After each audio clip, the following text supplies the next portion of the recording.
Hi, I'm Scott Houston. Welcome to my studio. Hey, have you ever wondered if you could, maybe have a little exercise to play something a little bit faster or a little bit smoother, just get your hands more comfortable on a keyboard? Well, I've got a good tip for you, and it really kind of borrows from an age-old thing called the Hanon exercises, but I'm going to give it a little bit of a, piano guy twist to see if we can't make it something a little more appropriate for the way we play. Let's get started. Okay, now what this entails, what I want to tell you about, is something that we've really used, in the piano education world for a long, long time, and it's kind of derived from something called Hanon exercises, H-A-N-O-N. But you can do those till you're blue in the face, and I want to give you just the very first one of those. I actually think it is Hanon exercise number 1, but I'm going to put a little twist on it. Now, first, let me just teach you what the exercise is. If you put all of your fingers starting on a C, put your pinky in one hand and your thumb in the other, start on a C, and you put every finger on one white note, you'll be covering up C, D, E, F, and G. Okay? So we have C, D, E, F, G. Now, the idea of this thing is to just get comfortable. For you absolute beginners, this might be a little bit of a struggle, but to be able to do this. Okay? Which is kind of contrary if you've never done it before, because instead of doing this, which sometimes is easier for people because your brain's telling, each finger to go down at the same time. It's the same finger. This is, thumb in one hand, pinky in the other. So we're talking about this idea. Now, to do these exercises so you can work your way up and down the white notes, here's how you do it. You take this position and you slide over one note so you're skipping the D in this case. It'll be... And then you come back down on the D and scooch over one. Then, now watch, I'm moving over and skipping one. So by skipping one every time like this, whoop, see I'm missing that one? So it allows you to do this and work your way up the keyboard.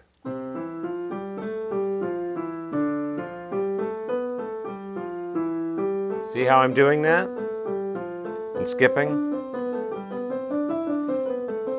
Okay, so it's that kind of an idea. Now coming down, you do it just the opposite. You'll start up here, or actually you can really turn around wherever you want to, but assume we're going to start here. Instead of coming straight down, we're going to scooch over one, skip one, so then scooch down one, scooch down one. So you kind of work your way.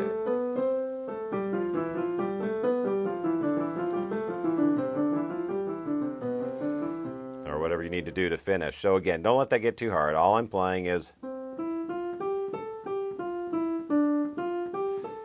And again, it's just aerobics. There's nothing musical about this at all, or at least there hasn't been in the way you probably played it. Now here's the deal. Normally when you do it, they want you to play with a metronome, and you'll hear, hear this. I've just turned a metronome on. You'll play this very straight thing where it's playing like, excuse me, very... Or maybe you should try it very staccato and play. Now all of those things are good for technique, but the reality is I very seldom play anything in the styles that we play like that. Instead, we're always playing something that's, that's swinging. I never play tunes and go. Instead, I'll be playing something that's...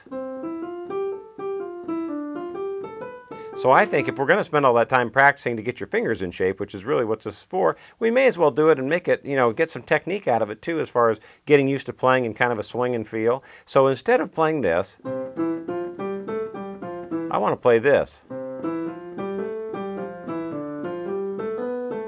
Right? Now you'll notice about every other note I'm accenting a little bit. I'm going do da do da do da do da do da. And one last thing, when you use a metronome, make the metronome play like on 2 and 4. It's like 2, 3, 4, 1, 2, 1, 2, 3, 4.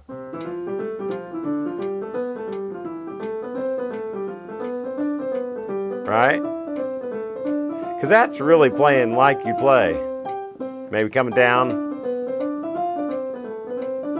Now I'm doing this a lot faster than you'll be able to when you first start. All or however it is you want to finish it up. You can actually, I wanted to keep this on the screen here, but you can actually go all the way up and down your keyboard, a lot of different octaves to get that started and stopped. So there's a good way, and I don't want to get too deep into it, but just, instead of always playing something just perfectly straight, why not play it the way you're really going to use it when you're playing? And